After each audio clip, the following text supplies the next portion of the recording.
Hello student, जो बच्चे अभी सेमेस्टर 1 का एग्जाम लिखे विनोबा विश्वविद्यालय के स्टूडेंट हैं और कॉमर्स अगर उनका मेजर पेपर है तो कॉमर्स मेजर पेपर के लिए माइनर पेपर क्या होगा हम लोग पिछले वीडियो में बताए थे। अगर पिछला वीडियो नहीं देखें तो जाके जरूर देख लीजिए, यूट्यूब पे पढ़ा हुआ इसी चैनल पे।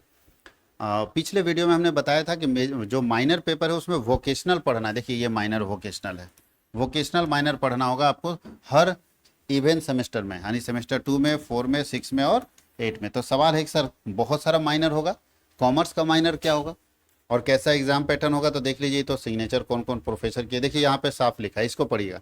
अ student may select any one of the following courses as associate core, minor को एसोसिएट कोर बोलते हैं ना, या minor vocational course as the offered by the college. ध्यान रखना, ऑफर्ड बाय द कॉलेज, कल ही बोल रहे थे हम।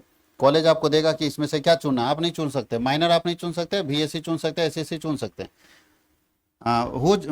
Whose different papers will be studies in, ध्यान रखिएगा कौन कौन से सेमेस्टर बोले थे, 2, 4, 6 और 8। इसका मतलब बताया ना, सम संख्या वाला सेमेस्टर में वोकेशनल पढ़ना है और विषम संख्या जो होगा 1, 3, 5 और 7 उसमें। अब सवाल है सर इतना सारा माइनर है, tourism, hospitality and hospitality management. अगर किसी को माइनर में एक बार आपका कॉलेज दे दिया टूरिज्म वाला, तो यही 4 पेपर आप पढ़ेंगे। सेमेस्टर 2 में ये पेपर पढ़ेंगे, सेमेस्टर 4 में ये पेपर पढ़ेंगे, है 4 पेपर। अगर ये दे दिया तो यही 4 आपको पढ़ना हमेशा। एक बार आपको कॉलेज जो माइनर दे दिया वही माइनर का 4 पेपर पढ़ेंगे, चेंज नहीं होगा। ये नहीं सेमेस्टर 1 में ही पढ़े सेमेस्टर 2 में नहीं, आपका कॉलेज तय करे आपको क्या मिलेगा, ये तो कॉलेज डिसाइड करेगा। तो इतने सारे माइनर है, या टूरिज्म दे सकता है, ऑर्गेनिक फार्मिंग का ये 4 पेपर दे सकता है, चारों पेपर मिलेगा। अगर ये दे दिया ऑर्गेनिक फार्मिंग तो ये चारों पढ़ना है, उसमें सेमेस्टर 2 में ये पढ़ना, 4 में ये पढ़ना, 6 में ये पढ़ना, 8 में ये पढ़ना। कॉमर्स के बच्चों के लिए जो पढ़ना है वो ये है बैंकिंग एंड इंश्योरेंस। कॉमर्स के बच्चों को बैंकिंग एंड इंश्योरेंस ही मिलेगा। आप नहीं मिलेगा तो लड़के कॉलेज से ले लीजिएगा कि हमको बैंकिंग एंड इंश्योरेंस चाहिए। क्या चाहिए? Banking and insurance. तो इसके अंदर 4 अलग अलग होगा। देखो सेमेस्टर 2 में क्या लिखा है, AC2 नाम है इसका, सेमेस्टर 2 में पढ़ना है। क्या नाम है इसका? Indian banking system. वही सेमेस्टर 4 में पढ़ना है फंडामेंटल ऑफ इंश्योरेंस। सेमेस्टर 6 में पढ़ना है आपको एंटरप्रेन्योरशिप और सेमेस्टर 8 में पढ़ना है banking law and practices. Banking law and practices ये आपका माइनर पेपर है, ध्यान रखिएगा। ये कौन सा पेपर है? माइनर पेपर है। एसोसिएटेड कोर इसको एसी पेपर बोलते हैं, अब नया नाम इसका एसी हो गया, पहले इसको माइनर बोलते थे। अब सवाल है सर हम लोगों को इसमें बैंकिंग एंड इंश्योरेंस में पहला पेपर क्या पढ़ना है? Indian banking system. तो क्या पढ़ना है इंडियन बैंकिंग सिस्टम में? तो देखिए कितना पेज नंबर में था,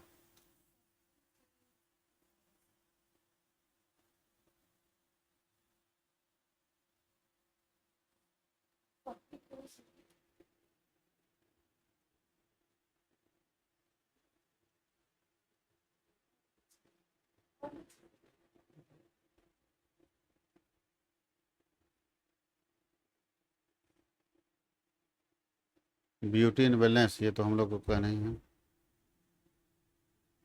ये तो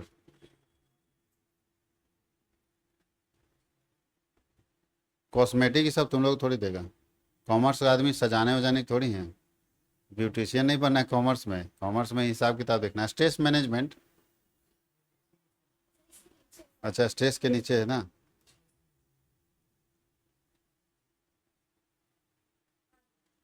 ये है बैंकिंग एंड इंश्योरेंस, ये हम लोगों को पढ़ना है। बैंकिंग इंश्योरेंस ध्यान रखिएगा आपके माइनर एसी पेपर का नाम है। इसके अंदर 4 पेपर पढ़ना है, जिसमें से सेमेस्टर 2 में क्या पढ़ना है आपको? Indian banking system. और बहुत लोग बोल देता है सर बैंकिंग एंड इंश्योरेंस है ना हमारा, तो बैंकिंग एंड इंश्योरेंस है, लेकिन एग्जाम बैंकिंग एंड इंश्योरेंस का नहीं हो गया, एग्जाम किसका होगा? इंडियन बैंकिंग सिस्टम, जो कि 4 क्रेडिट का। 4 क्रेडिट मतलब एक क्रेडिट 25 नंबर का होता है। एक क्रेडिट कितने नंबर का होता है? तब 25 नंबर इंटू 4 करेंगे 100 नंबर आ जाएगा ना। 100 में यही 75 का एग्जाम होगा और 25 नंबर का इंटरनल एग्जाम होगा, 75 नंबर का एक्सटर्नल एग्जाम। सेम जैसे कि आप मेजर में देखें, तो मेजर का जैसा एग्जाम पैटर्न है वैसा एग्जाम पैटर्न यहाँ पे, सेम एग्जाम पैटर्न यहाँ डिस्कस किया हुआ। क्या क्या एग्जाम पैटर्न था बताइए? 75 नंबर कैसे कैसे होगा? तो पार्ट ए और पार्ट बी। पार्ट ए में क्या था? क्वेश्चन नंबर 1 पूछेगा आपको, ठीक है, कितना? एक क्वेश्चन, 1 नंबर मार्क्स का क्वेश्चन पूछता है। कितना क्वेश्चन? 5 क्वेश्चन, तो 5 मार्क्स हो जाता है। क्वेश्चन नंबर 2 सीधा 5 नंबर का होगा। क्वेश्चन नंबर 3 भी सीधा 5 नंबर का होगा। कहीं कोई कंफ्यूजन 15 नंबर में? अब यहाँ पे देखिए, यहाँ पे आपको क्वेश्चन 7 क्वेश्चन आस्क होगा। क्वेश्चन कितना पूछा जाएगा? 7। उसमें से आंसर कितने का करना होगा? आंसर उसमें से 4 क्वेश्चन का करना होगा। एक क्वेश्चन कितना नंबर का, 15 नंबर, 15 इंटू 4 कितना नंबर, तो 60 ये और 15 ये, कितना नंबर हो गया, 75 नंबर। यही 75 नंबर का पैटर्न है यहाँ पे, यही ये लिखा है एंड सेमेस्टर एग्जामिनेशन, इसको ESE बोलते हैं, एंड सेमेस्टर एग्जामिनेशन। और एक होता है mid semester examination, mid semester जिसको इंटरनल आप बोलते हो, वो मिड सेमेस्टर एग्जाम हो गया। यहाँ तक कोई दिक्कत है? देखो ये है semester internal examination SIE, 25 number, इसका भी पैटर्न दिया हुआ है, 25 नंबर का भी एग्जाम पैटर्न सब सिलेबस में डिस्कस किया रहता है कि एग्जाम पैटर्न क्या होगा। बात समझ गए? बहुत को पता नहीं रहता एग्जाम पैटर्न क्या है, सब सिलेबस में लिखा है, देख लीजिए क्या लिखा है। There will be a theory module based written examination of 10 marks, practical module based written examination 15 marks, 15 और 10 कितना हो गया, थ्योरी रहेगा 10 नंबर का, 10 नंबर का एग्जाम होता है, 15 नंबर का प्रैक्टिकल जिसमें अटेंडेंस होता है, बिहेवियर होता है, वो सब नंबर 15 नंबर मिलता है। तो 25 नंबर का आपका इंटरनल एग्जाम होगा, जिसका कितना घंटा टाइम होगा, 3 घंटा टाइम होगा। और इसका भी कितना घंटा टाइम होगा, 3 घंटा। अरे इंटरनल में आप 1 घंटा समय लगता था एग्जाम में, और 2 घंटा आपका प्रैक्टिकल एग्जाम है, लेकिन कोई कॉलेज लेवे नहीं करता है, तो 1-1 घंटा इंटरनल में दे देता नंबर, समझ में आया? 1 घंटा इंटरनल ले लिया और 15 नंबर बैठा दिया, काहे लोग माथा दर्द लेगा।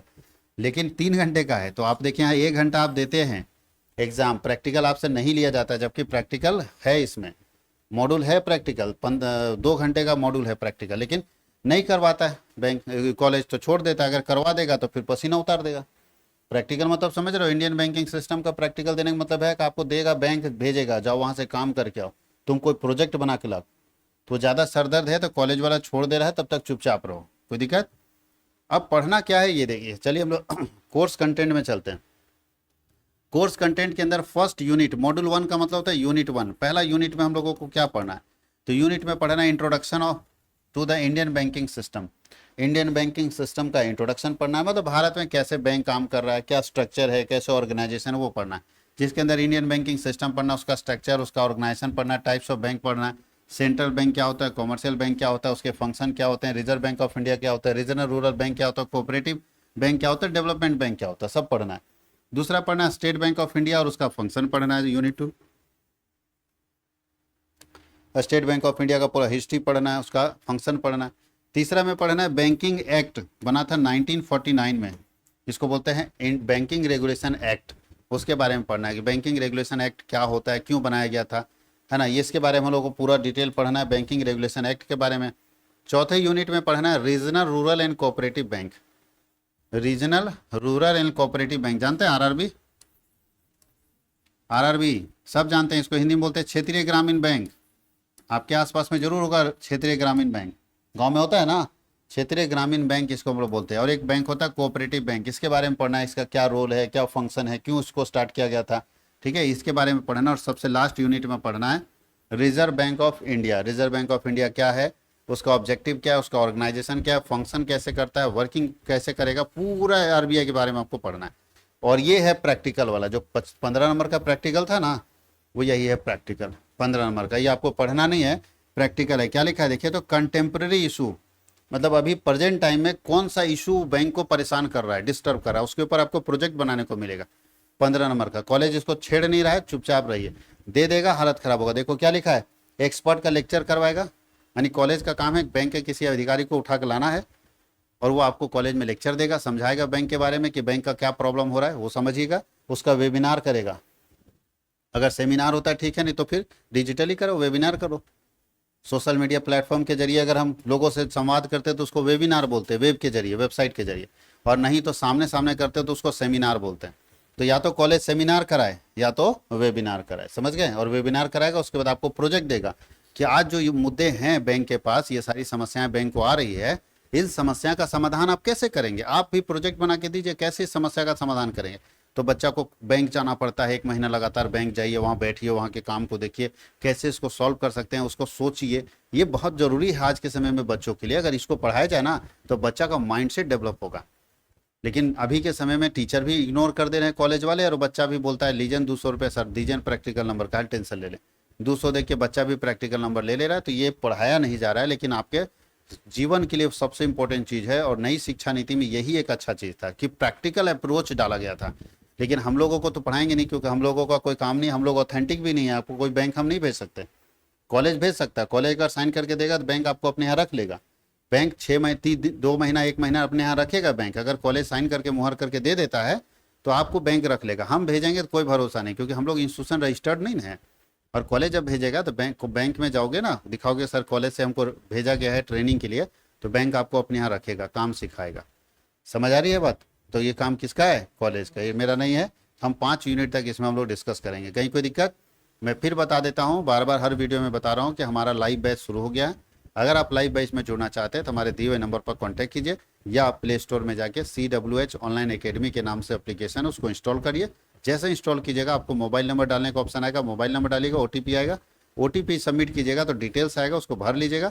उसके बाद कैटेगरी में पूछेगा तो ऑल यूनिवर्सिटी वाले कैटेगरी में जाइएगा, उसका पेड वीडियो कोर्स में जाएगा तो पेड वीडियो कोर्स मिलेगा, पेड PDF कोर्स में जाएगा तो पेड PDF कोर्स मिलेगा। और किसी भी तरह का प्रॉब्लम होगा मेरे दिए हुए नंबर पर कॉन्टैक्ट कर सकते हैं, जो आपकी स्क्रीन पर चल भी रहा है, तो आप आराम से कॉन्टैक्ट कीजिए। ये आपका फिर बता रहे हैं कि AC paper minor paper second minor paper है, जो कि सेकेंड सेमेस्टर का पेपर है, उसका सिलेबस हम लोग डिस्कस किए, जिसका नाम है इंडियन बैंकिंग सिस्टम। ये 2 पेपर जो हम लोग सिलेबस डिस्कस कर चुके हैं, मेजर और माइनर का, कंफर्म है कि आपको पढ़ना ही पढ़ना है।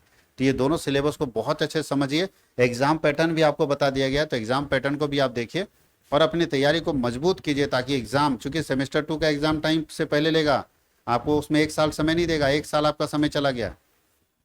आपका सेशन सेमेस्टर 1 का था जुलाई से दिसंबर, लेकिन आप दिसंबर में ना, अभी अप्रैल मई में एग्जाम लिखे हैं, तो सेकेंड सेमेस्टर का एग्जाम जून में हो जाना चाहिए था, लेकिन हो नहीं पाएगा। तो जुलाई अगस्त सितंबर तक आपका एग्जाम ले लेगा, सितंबर या अक्टूबर में एग्जाम ले लेना चाहिए सेमेस्टर 2 का, अगर सेशन मेंटेन करना है तो सेमेस्टर 2 का एग्जाम 4 से 5 महीने के अंदर हो जाएगा, ज़्यादा समय नहीं मिलेगा। तो अपनी तैयारी को मजबूत अगर करना चाहते हैं तो अभी से आप लग जाइए, ज़्यादा अच्छा है। मतलब समझो कि सेमेस्टर 2 का एग्जाम कभी भी ले सकता है, 2 महीने के बाद, 2 से 3 महीने के बाद कभी भी एग्जाम ले सकता है यूनिवर्सिटी। तो आप अपनी तैयारी को मजबूत रखिए, सोचते रह जाइएगा कि हम पढ़ेंगे पढ़ेंगे पढ़ेंगे, कभी नहीं पढ़ पाएगा। तो अपनी तैयारी को मजबूत रखना है तो आप जुड़िए हमारे साथ, और हम लोग बढ़िया तैयारी आपको करवा देंगे, ताकि एग्जाम आपका बहुत अच्छा जाए। बहुत बहुत धन्यवाद।